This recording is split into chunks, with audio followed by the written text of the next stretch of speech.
Welcome into the Broncos Breakdown by Chat Sports. Matthew Peterson here on what? Day 4, Day 5, it's flying by, of NFL Free Agency. Now, we've got some interesting rumors to hit on today's show. Two big ones. The first one being some trade rumors on Jerry Jeudy. So, Jeudy has been mentioned several times now across multiple outlets as being a trade candidate.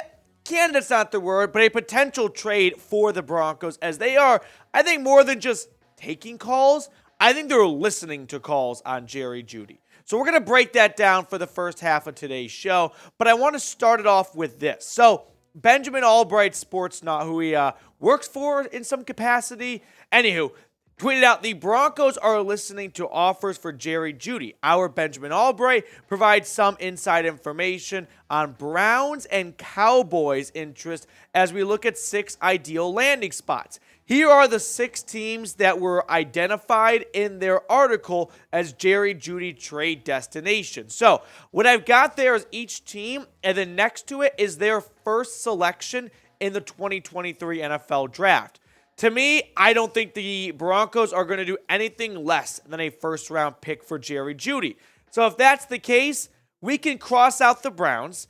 I don't think the Bears would give up the 9th overall pick for Jerry Jeudy, and I don't think 53 would get it done, so we can cross off Chicago as well. Now, the other ones I do think would be in the mix if Denver really wanted to move on from Jeudy, and it would cost a first-round pick. They used the 15th overall pick on him, so Green Bay could make some sense, or any of the other teams on there as well. I have long stated on the show that I thought Courtland Sutton had a better shot of getting traded than Jerry Jeudy, but now I feel like the scales are starting to even out a little bit, and I think Jeudy has a real shot of getting moved because there is a ton of smoke right now about teams calling the Broncos, asking what the price is for Jerry Jeudy. And maybe Denver is really listening and considering some of these calls. Why? Because Sean Payton's offense doesn't necessarily need a Jerry Jeudy type receiver. What does Sean Payton do in New Orleans?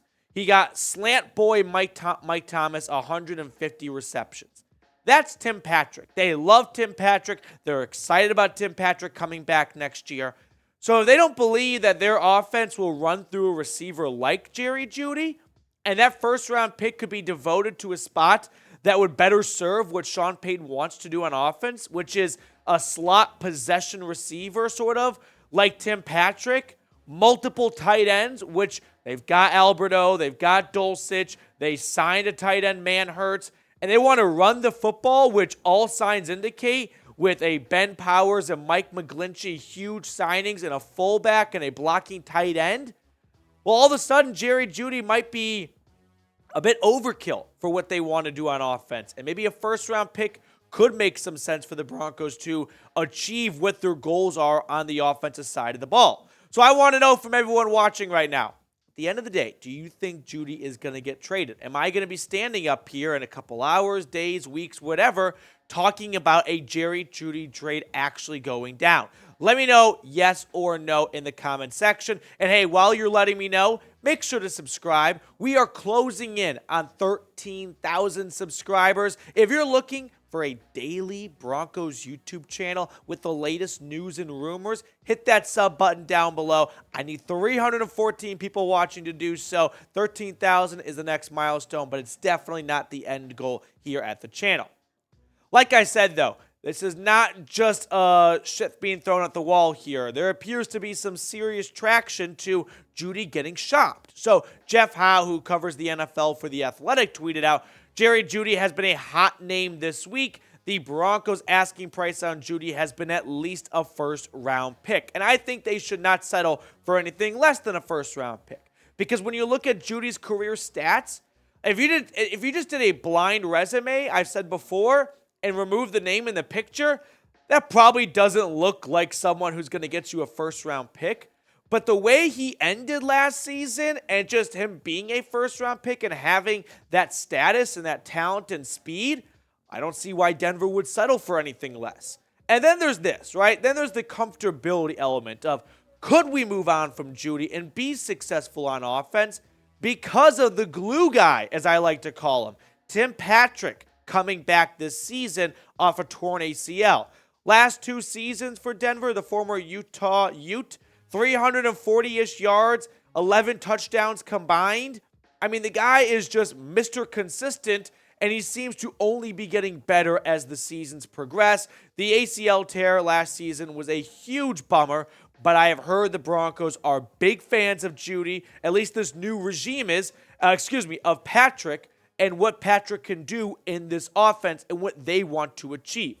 So if you think you can live without Jeudy because you have Patrick and you have Courtland Sutton, who, I mean, unfortunately has not lived up to the extension, but 829 yards, I think Sean Payton could sell himself on, you know what, a wide receiver room with Courtland Sutton and Tim Patrick, and then add in whatever I do with that first-round pick.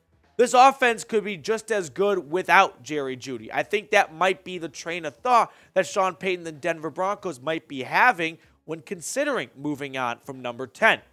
Next up on the show, I want to talk about a free agent signing rumor, and that is, are the Broncos interested in CJ Gardner-Johnson? I saw on Twitter like 2 days ago that he liked a bunch of Denver Broncos or followed a bunch of Broncos players on Instagram. I didn't give it much weight, but now there seems to be some more heavy rumors following. We're going to look at that in just a second. But first, today's sponsor, Fanatics, they've got a really good deal for Broncos country. And that is what I think an awesome zip-up hoodie. It's 25% off. I don't know about you guys, but sometimes I like to dress warm weather into existence, and I go outside and I go, I don't care what it says. It is March. Spring should be around the corner. I want to wear just a t-shirt, and then I end up being pretty cold at the bar. So don't be like me. Don't be a doofus. Get this awesome Broncos zip-up hoodie. Chatsports.com/BroncosZip. Links in the comments and the description of today's show. So Aaron Wilson, who is an NFL reporter and also a Texans reporter, but he gets some scoops league-wide, he tweeted out, Broncos among the teams with interest in Eagles free agent CJ Gardner-Johnson per a league source.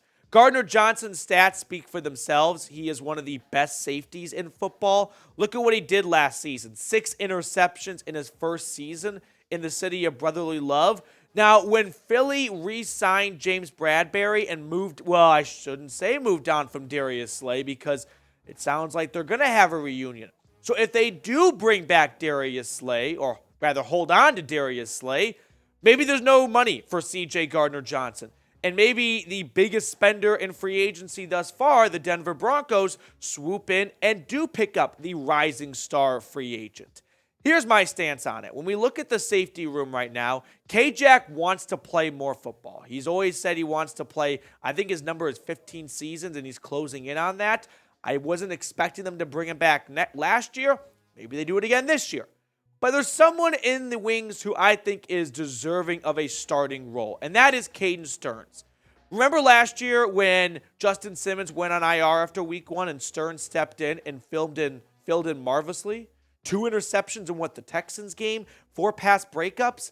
Stearns, the former Texas Longhorn, in his career, which has been a short career so far, 2 seasons, 20 games, he's been awesome.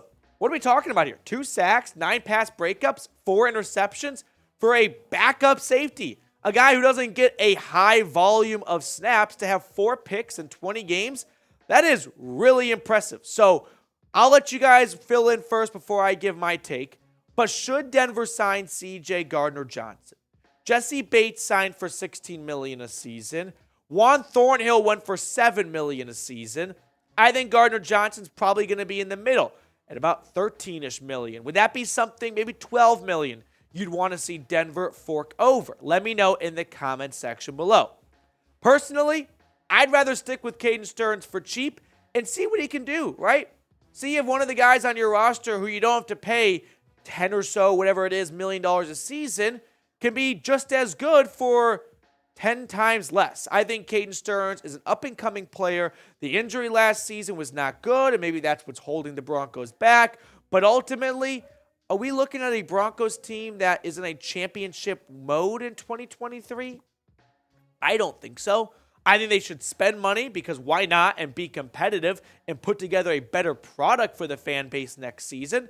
But I don't think they have to go out there and spend money like it's on fire just because. I think Caden Stearns is just as comparable. Well, may not be not as good as CJ Gardner-Johnson, but for the price, yeah, I would roll with Caden Stearns over shelling out a lot of money for Gardner-Johnson and having a bunch of big contracts when Denver really isn't in a big-time win-now window.